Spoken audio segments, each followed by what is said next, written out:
And welcome to the IL North Broadcasters Roundtable. I'm Pat McCarthy, happy to be joined by the voices around the IL North, Pat Malacaro, Adam Marco, Josh Wetzel, Mike Ventola right there in the middle, everybody. He is a Yankee fan. Don't let him tell you any differently. Josh Mauer, Michael Tricarico. Gentlemen, how are we? Doing Great. well. Good. Doing well, Pat. We're hanging in there, Pat. Are you at the ballpark, Josh, or are you just putting up a green screen right now? Can't you tell? Look, it's a beautiful surface here at McCoy. They've done a great job keeping the grass ready for a season that, fingers crossed, maybe we'll have at some point. It's snowing here, so that looks better than what I've got. Is it really snowing in Buffalo right now? Oh, yeah. We've got big white flakes falling from the sky. I think we're supposed to get, Mikey would know better, what, 2 inches in the Lehigh Valley tomorrow? Yeah, supposedly about an inch or two. We're pushing that. We're hoping that it's just the rain, but I think Adam may be getting a little snow up in Moosic at some point, I think. Right before we came on, I saw something about thunder snow, so I'm excited. Let's go. Yeah. Do you cancel games for thunder snow? No, other reasons. See, guys, so imagine when this was our biggest worry in a weekend was whether or not we were going to be able to get the game in before we had to pull the tarp on the field. I was thinking about it the other day, what I would do to pull a tarp right now, and I don't think I've ever said that before in my entire life. Still no? No, Nah. it's a hard pass. You guys aren't going to the ballpark and practicing that, just in case? Are your tarps I on think your that's heels? that's a skill like riding a bike. Like you do it one time and you remember, or you get sucked under and you're never seen again. So either way. So we've all been doing this esports IL esports league right now. The Iron Pigs are 0-2 right now. I don't know who's playing for them right now, but he's not off to a very good start for the Pigs. Michael Tricarico, you guys got Rene Rivera. How did you pull that one off to get a player to actually participate in a league with a bunch of scrubs like us? Yeah, well, when the idea first came up, in my mind, I wasn't even thinking we had a shot at getting an actual player, but talked to Jason Smorl, who's our general manager, and like the first sentence out of his mouth was, "Do you think we can get Rene Rivera?" I just like shook my head and was like, "There's no shot, right?" He's like, "I'm gonna call Rene and see if he'd be willing to like play a couple games for us." So I hear back about 30 minutes later, get a call from Smorl, and he goes, "Oh, Rene's 100% on board. Like he's so excited to do this." So Rene has been great with it. He really enjoys it. Every time we're on, he always says how much fun he has, and he loves any interaction that he can have with the fans, and obviously being able to play against other members of the International League. So he's enjoying it. But yeah, it was kind of one of those. Didn't think there would really be a shot of it, but I guess you never know if you don't ask. And I'll give credit to Jason Smorl for reaching out to Rene.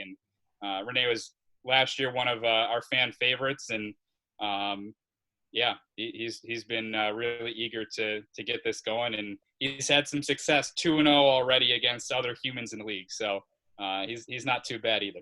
I think he plays us this week, and I can only imagine it's not going to go well for the 0-2 Iron Pigs right now, especially with the fact that the amount of sliders that I swing at in the dirt. Does anybody else that's playing right now have no pitch recognition skill whatsoever? I mean, I've played the game. It's tough. The slider's always tough. That's the one anything off speed, I'm just not ready for it. I've been thinking, what in the world would baseball be doing if MLB The Show did not exist, or if they hadn't made it what it had become? Mm-hmm. I mean, between the major leagues, the minor leagues, just casual fans all over the country playing it, it's like the one outlet, the one venue to the sport these days. It's 2020 MLB The Show. It's amazing. My participation in video games pretty much ended with the tabletop Miss Pac-Man at a Pizza Hut, so I don't have any idea what you guys are talking about. It's a good thing you read those 5 books, though. Personal Pan Pizza. Have you been reading, Josh? Is that what's kept you busy during these last couple of months? A little bit, not a whole lot though. I've been busier than I thought it would be, to be honest with you. Just recording things for our radio station, which has taken a lot longer than I thought it would when I volunteered to do it. So I haven't actually been sitting around that much. It's I wish I was doing games, but I haven't necessarily just been hanging out and lounging around and vegging out nearly as much as I would have thought. I think my updated movie list right now, the last time I counted, is up to 28 new movies and 14 rewatched. So wow, I am lounging around doing absolutely nothing right now. So do you have some good recommendations for us, Pat, or what? Well, so I rewatched High School Musical 3. I also rewatched Inside Out. Yeah, apparently not. That's the first movie you said. Exactly. I'm with Adam on this. What are you doing? No, so last night I watched The Lincoln Lawyer, which was very good. Prior to that was Mamma Mia and Mamma Mia 2. I've also been trying to get as much as the AFI's top 100 out of the way.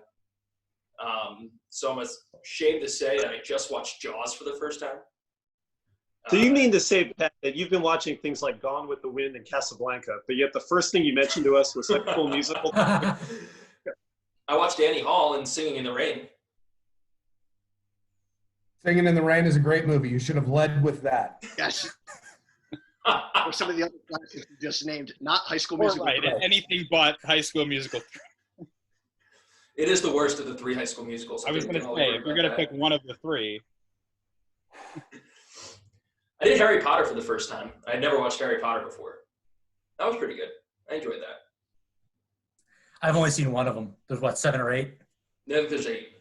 Yeah, I've only seen the first one. I'm trying to think of what the best one I've watched so far. 1917 was probably the best movie I've watched so far. Very good. Theaters right before all the stuff broke out. So it was really good. I've been saving like a ton of TV shows that I planned on watching on the bus. Like I stopped Breaking Bad halfway through season 3, thinking that I was going to have a great bus show to watch. And I haven't picked it up again. Instead, I've watched The Outer Banks, which is a terrible show if anybody watched it. Is it on Netflix? It's on Netflix. It's about a bunch of 16-year-old kids that live in the Outer Banks. It's very Outsiders-esque. I highly recommend Schitt's Creek if you haven't watched that yet. I was a big fan of that. 5 seasons are on Netflix. The last one just happened. It's really easy watching. I think we need that, right? I mean, it's good to have like an easy watch comedy that you can just kind of breeze through for 20 minutes an episode. Yeah. Brooklyn Nine-Nine for me. I'm back on season 1. I've also watched 55 episodes of The Office. Is also on my account. I lied. 63. 27. I can tell you a story that I made when I was sick was the entire catalog of the old Bob Ross painting shows are available on Netflix. And if you just want to sit back, relax, and likely take a nap, if you throw on a Bob Ross painting show where he's painting some happy little trees and finding some happy little critters, it's unbelievable. It brought me back to my childhood. So those are all on Netflix. Which IL broadcaster would you say is closest to Bob Ross? It's a great question. Isn't it? That is a good question. It's a very, very good question. I mean, are we talking about appearance-wise or personality-wise? I think personality-wise. Oof, personality-wise. Maybe Pete in Norfolk? That was my initial That's a thought good also. answer. Good one. Yeah. Either that or you, Josh. You're a close second. Yeah, exactly. Yeah. Maybe Matt Swearat. Is Swearat? I don't know. In Charlotte? Yeah, it's a little bit. He's got a nice soothing voice anyway. Yes, he'd certainly pull it off if he were playing Bob in a movie. Yeah. They'd have to give him a fake afro and he'd be set. I think you guys are dating Michael and myself a little bit right now. I can honestly say I've never once looked at a Bob Ross painting, and I can definitely tell you I've never watched a single episode of it. You don't know who Bob Ross is? I know who Bob Ross is. Okay. I've just never watched like a TV show or what episode or anything like that. Well, you're going to have to take my advice and go on Netflix. I didn't realize they were all on Netflix. That's great. Yeah, I didn't either. I had somebody tell me to search for it, and sure enough, there they were. So let's see. When was that show on? Oh, the 80s. Mid-'80s. Mid-'80s, yep. Ventola knows that time very well, although that might be a little late for him.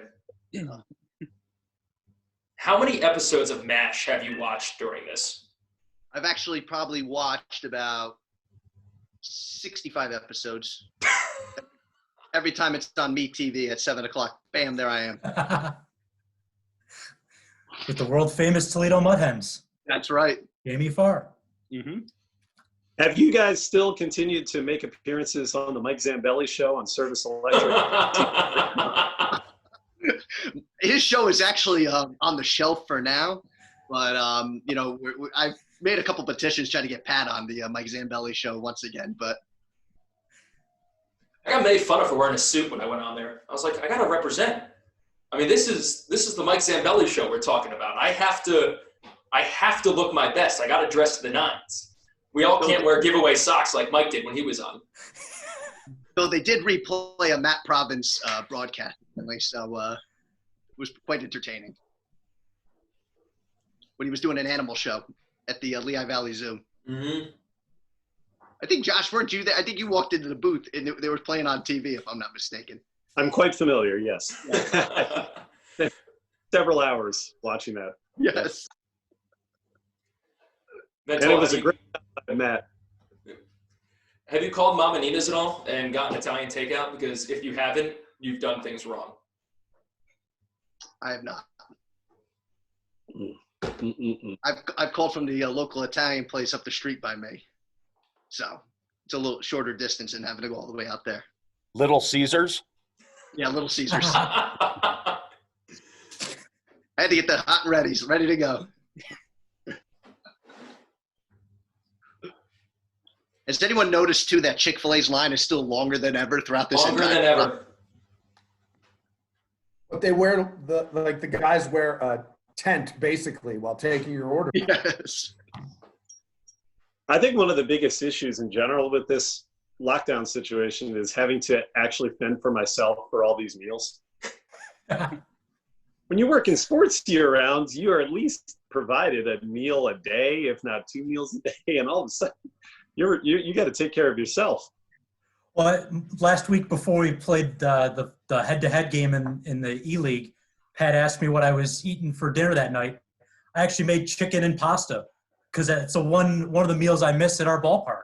Like, obviously, it's not the same as the cut-up chicken, but it's what I missed the most about not being at the press box. Not pizza logs, because that's what I miss. Well, now that those are reintroduced into our diet, yes, those are great days at the ballpark, gutbuster days. Those were off limits for a very long time. It is by far the best press box spread that you get is when you walk in and you see the chicken tenders and the pizza logs. Because you're just you were in for a tough broadcast of heartburn after that one. But then you just eat chicken tenders in Scranton Wilkes-Barre for every single game, and it's fine. That's on you, not me. It's the best sauce. It's the best bang for your buck. When you get the honey barbecue sauce on top, and then you can get your soda, and everything's fine. And then you lose because that's what happens in music. Not always. My wife works from home, so the last 2 months being here is probably just annoying to her. This is just work for her. What I've learned in the last couple of weeks that I wouldn't have known otherwise, I have a place on the couch in the living room. And the light at about 6:30 shines through the one window right in my eyes. But for 2 years, I didn't know that. Because at this time of year, where am I? I'm not here. I'm not in my house. So we still eat, well, she cooks or I cook every other night. It's the one thing I never wanted to know about my house, that at 6:30, when I'm supposed to be at a ballpark somewhere, the sunlight as it sets comes right through the window, right through the blinds, and I can't see anything. So I subsequently replaced the blinds in that room so I can block that out now. And that's how I've spent my time when I'm not working, actually doing it. I've painted 4 rooms in the house. I've replaced blinds. Like, I have to do something. I can't just sit there and watch High School Musical all day. Great. Yet I'm still behind on The Last Dance. I've only watched 3 episodes. Phenomenal. It's a great documentary. I don't know what you're talking about. Chicken tenders and Moosic. I've blocked out all memories from anything related to Moosic, Pennsylvania. Did something happen there? Did something happen 8 months ago? Was I don't recall. Yeah. Michael's the mini golf course open? Insane. No, unfortunately not. That's about the biggest disappointment of this whole thing. Want to go regular golfing, fine, but mini golf is a bit can't social distance yourself as well, I guess. I brought my own putter to mini golf and it was the biggest disappointment of my entire life. Michael beat me by like 20 strokes, I'm pretty sure. I'm pretty certain I saw Michael set a course record last summer at whatever they call the course, the Glen. Glen. Did you shoot less than 40? Yeah, 33, something like that. This is a full 18-hole course, mind you. Mm-hmm. It's ridiculous. My thing, you know. Wow. Yeah, true story. Right. If the broadcasting thing doesn't work out, or even if it does, I'm just going to turn pro. Well, there's that show that Stephen Curry hosts, right? Our next E-League. Our next E-League will be mini golf. Hey, Lehigh Valley has has Putt U. That's where they host the U.S. Open for mini golf. Mm-hmm.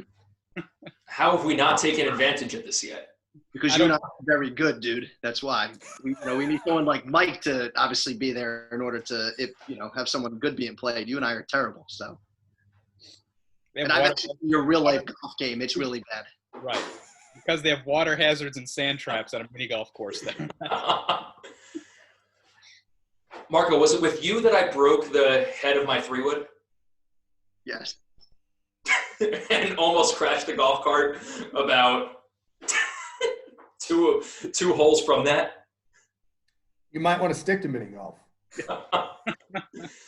So Ventola and I are driving along like a ridge. Oh, God. He hits it off to the left, into a ravine. I decide on a wet grass to take the golf cart down. All of a sudden, straight tailspin. As the golf cart spins out, Mike jumps out, barrel rolls out of the golf cart. I jump out and brace it with 2 hands, stopping it. Pretty sure Ventola separated his shoulder. I had to give him my stim machine after it. Tried to kill me that day. So now I work at a golf course, and starting in September, and my 4th day on the job, crashed the golf cart right into a sewage ditch. Didn't get fired. God.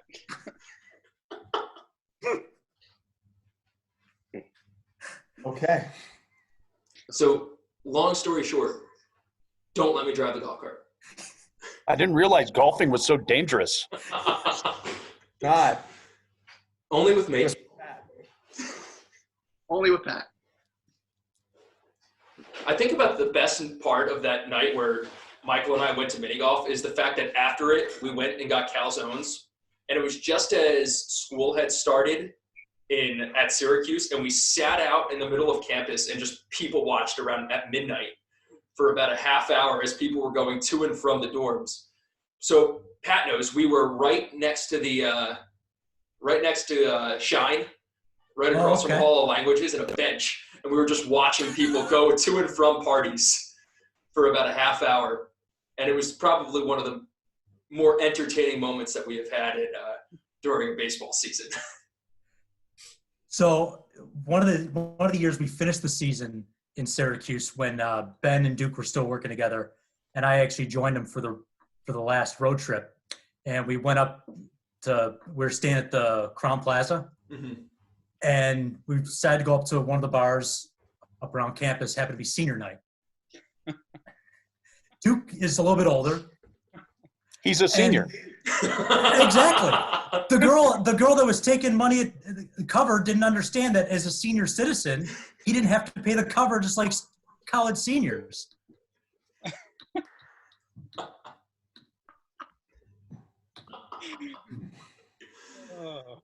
You know, it occurs to me that in the IL North now, we have duplicate first names for all the broadcasters except for Adam. We got 2 Joshes, 2 Pats, and 2 Michaels. Wow. It's because Marco had to have a dual name for 2 years, so now he just we did have 2 Adams. That's what we did. In the same booth. That is true, though. What are the odds? There you go, folks. That's my contribution today. Thank you. Josh Mauer, everybody. We got to see if we can get Antonellis on one of these maybe one day. Just add another mic. Just another mic. We get Fazil on, and then all of a sudden it was the only Joe. What are the odds of that? Not bad. Not bad. I think when it comes down to it, we just all have the most basic names in the English language. Well, gentlemen, our time on Zoom is about to expire as the countdown is letting me know in the top left corner. But this was awesome. I appreciate you guys all hopping on. We'll do it again sometime. Sounds good. Our pleasure. We're all in this together. Yes, let's Stay safe, guys. Also a quote from High School Musical. Thank you, Adam Marco. This has been the IL North Roundtable. We'll talk to you guys next time.